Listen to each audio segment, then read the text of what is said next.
வடக்கு ராஜவீதியில் பலருக்கும் தெரியாத ஒரு அபூர்வமான கோயில் மறைஞ்சிருக்குன்னு சொன்னால் நம்புவீங்களா? அதுதான் இன்றைக்கி நாம் பார்க்க போகிற இந்த அதிசய காளி கோயில். இந்த கோயிலுக்கு ஒரு பேர் இல்லைங்க, ஊர் மக்கள் இதை காளி கோயில்னு சொல்கிறாங்க. ஆனால் உள்ளே போய் பார்த்தா மூலவராக சக்கரத்தாழ்வார் இருக்கார். அதனால் சிலர் இதை சக்கரத்தாழ்வார் கோயில்னு கூப்பிடுறாங்க.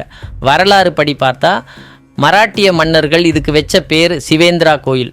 ஒரே கோயில், ஆனால் இத்தனை பேரா? குழப்பமாக இருக்குல்ல. உள்ளே போனதும் முதல் ஆச்சரியம் காத்துட்டு இருக்கு.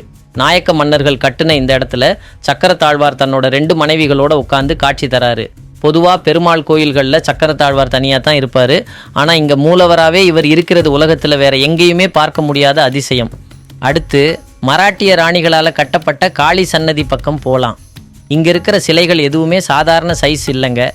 எல்லாமே 6லிருந்து 9 அடி உயரம். சும்மா பிரம்மாண்டமாக இருக்கும்.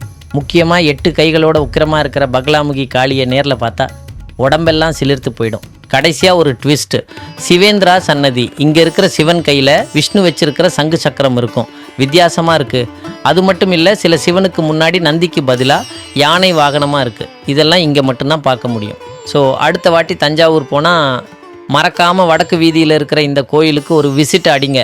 இந்த மாதிரி இன்னும் நிறைய அறியாத இடங்களை தெரிஞ்சுக்க நம்ம தமிழ் டூர் சேனலை சப்ஸ்கிரைப் பண்ணுங்கள்.